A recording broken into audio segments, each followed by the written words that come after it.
Muslimin rahimakumullah, kenapa syukur ini senantiasa diingatkan kepada kita? Tidak lain karena Allah tidak pernah libur di dalam memberikan nikmatnya kepada kita. Bahkan Allah senantiasa berusaha bahkan untuk menunjukkan kepada kita semua bahwa sesungguhnya Allah demikian Rahman dan Rahim kepada kita. Maka tidaklah salah kalau kemudian kita senantiasa berusaha memperbaiki rasa syukur kita kepada Allah Subhanahu wa taala ini agar apa? Agar Allah senantiasa menambah nikmatnya kepada kita. Sebagaimana yang Allah janjikan pada kita semuanya, barang siapa yang bersyukur kepada Allah, la in syakartum la azidannakum, maka dia akan ditambah oleh Allah nikmatnya. Sebaliknya ketika kemudian kita kurang dalam rasa syukur kita, bahkan kita seringkali mengingkari nikmat-nikmat yang Allah berikan kepada kita, maka Allah pun juga mengancam dengan azabnya. Maka ma'asyiral muslimin rahimakumullah, ternyata Allah sendiri yang menyampaikan kepada kita, manusia sebagai makhluk Allah yang bahkan paling banyak mendapatkan nikmat dari Allah ini, ternyata termasuk golongan orang-orang yang sedikit ketika kemudian Allah memberikan bahwa salah satu ciri dari manusia itu adalah mereka orang-orang yang ternyata makhluk yang kurang bersyukur kepada Allah. Dalam surat Saba ayat yang ke-13, Allah Subhanahu wa taala berfirman, a'udzubillahi minasyaitonirrajim wa qalilum min ibadiyas syakur. Dan sedikit sekali di antara hamba-hambaku mereka orang-orang yang dikategori sebagai orang-orang yang bersyukur, senantiasa bersyukur. Maka ma'asyiral muslimin rahimakumullah, kita diingatkan oleh salah satu hadis Rasulullah dari sahabat Nu'man bin Bashir radhiyallahu an bahwa Rasulullah sallallahu alaihi wasallam bersabda, "Man lam yashkuril qalil lam yashkuril katsir."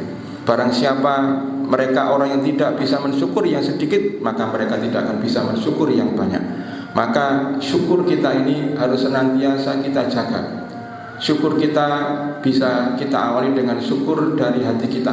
Syukur mengakui bahwa nikmat yang Allah berikan hari ini kepada kita itu demikian banyak, bisa kita hitung ataupun tidak bisa kita hitung, tapi yang jelas nikmat itu sangat banyak sehingga Allah mengatakan tidak akan bisa menghitungnya.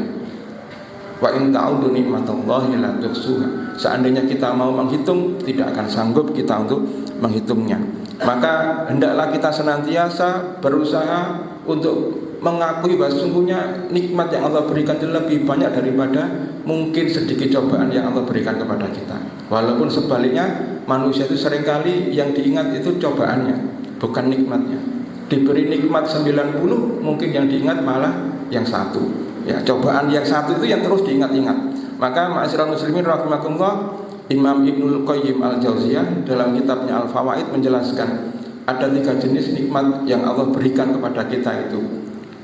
Yang pertama beliau mengatakan yaitu nikmatul masyhur, yaitu nikmat yang kita ketahui, yang bisa kita rasakan, yang bisa kita sadari keberadaannya. Nikmat yang pertama itu yaitu apa contohnya? Nikmat kesehatan, nikmat kekayaan, nikmat makan, minum yang mungkin bisa kita nikmati hari ini, ya, termasuk nikmat kemerdekaan kita hari ini misalnya. Karena sungguhnya kemerdekaan itu sesuatu modal besar untuk bisa mendapatkan nikmat Allah yang lain lagi. Maka nikmat-nikmat seperti ini adalah nikmat yang bisa kita rasakan, bisa kita indra, ya, baik dengan mata, ya, bisa dengan apa, mungkin telinga kita, ya, bisa dengan bahkan lisan ataupun lidah kita. Ya, semua nikmat-nikmat ini bisa kita rasakan. Nah, ma'asyiral muslimin rahimakumullah, tapi nikmat yang seperti ini pun, ya, kalau tidak kita sadari, maka bisa jadi kita akan lupa. Ya, sebagaimana Rasulullah menyampaikan kepada kita semuanya, nikmatani maghbunu fihi katsirun minan nas. Ya, banyak, ya, ternyata manusia itu yang lupa terhadap 2 nikmat yang Allah berikan kepada mereka itu. Yang lalai kepada 2 nikmat ini, Rasulullah menyampaikan itu. Nikmat apa itu? As-sihhatu wal faragh. Ya, yang pertama adalah kesehatan, yang kedua itu adalah waktu luang kita. Ada apa, ya, sehingga kemudian kita kok lupa dengan nikmat yang Allah berikan dan kita rasakan ini?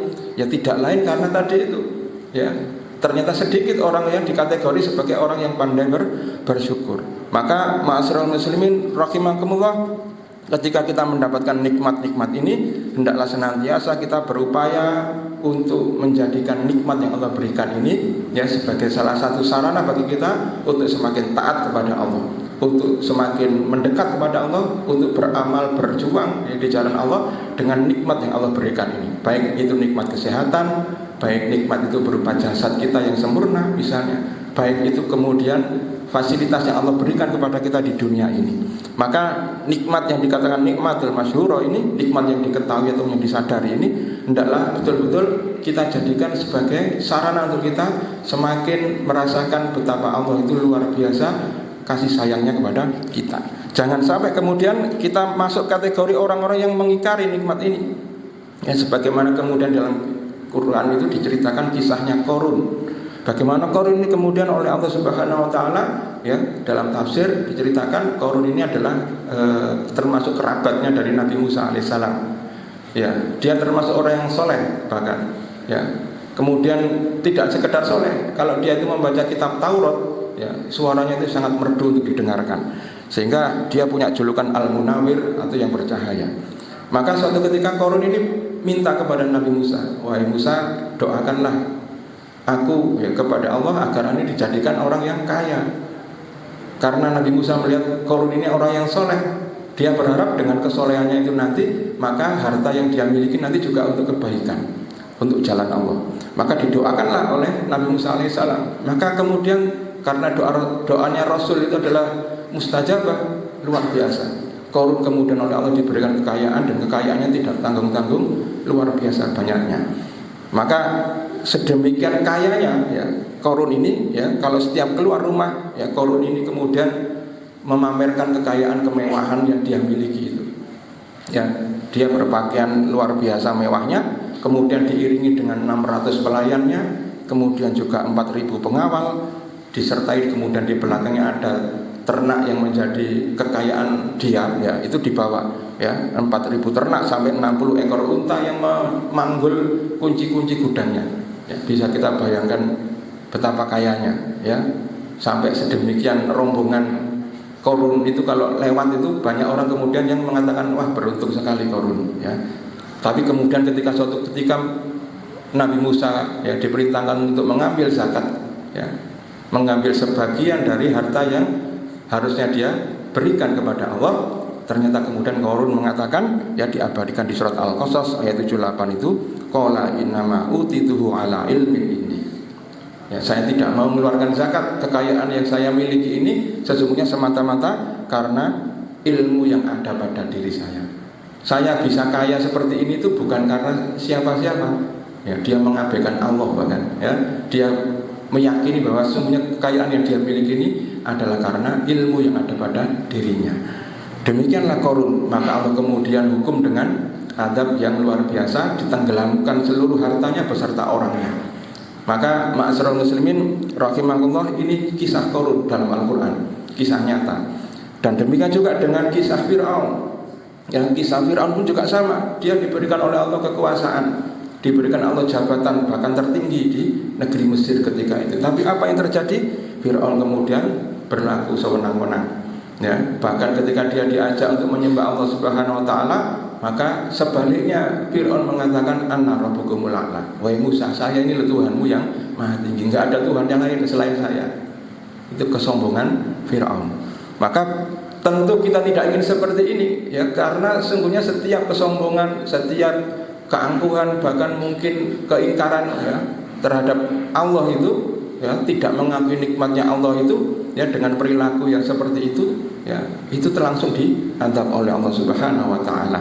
Maka Fir'aun pun ditenggelamkan di Laut Merah ya, tidak diberi ampun ya, karena sudah terlalu banyak ya peluang yang diberikan kepada Fir'aun untuk bertobat, tapi kemudian tidak dia manfaatkan. Sebaliknya kalau kita lihat dalam Al-Quran ya, ada kisah yang luar biasa. Dia adalah seorang nabi dan rasul yang Allah berikan kerajaan yang luas, diberikan kekuasaan yang luar biasa yang dimiliki ya, sehingga kemudian tidak hanya memerintah manusia, juga termasuk memerintah jin ya. Beliau adalah Nabi Sulaiman alaihissalam. Nabi Sulaiman ini diceritakan dalam Quran ya, bagaimana kemudian ketika kemudian beliau mendakwai Ratu Bilqis ya, kemudian di hadapan yang namanya pejabat yang ada di istananya itu, kemudian beliau mengatakan siapa yang bisa memindahkan istana Ratu Bilqis untuk menundukkan hati Ratu Bilqis ini kepada Islam.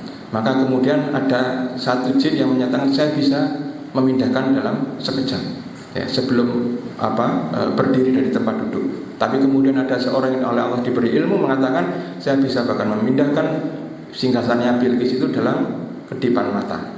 Satu kedip ini saja langsung kemudian singgasana itu berpindah di hadapan Nabi Sulaiman. Begitu menyaksikan nikmat Allah yang berupa sesuatu yang seperti itu tadi, ya, mukjizat yang luar biasa itu, maka kemudian Nabi Sulaiman mengatakan hadza min fadli rabbi liyabluwani ashkuru am akfur. Semua ini adalah karunia Allah Subhanahu wa taala. Beliau menyadari sesungguhnya beliau itu bisa kaya, sesungguhnya beliau itu bisa memerintah, ya, tidak hanya memerintah jin, ya, tidak hanya sekedar bisa memerintah angin, ya, untuk menerbangkan beliau perjalanan yang jauh dalam waktu sekejap, tapi sungguhnya semua itu beliau rasakan itu adalah pemberian Allah.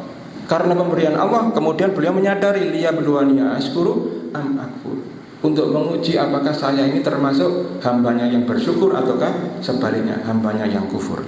Maka ma'asyiral muslimin rahimakumullah, Allah berikan kekuasaan itu sampai akhir hayat beliau.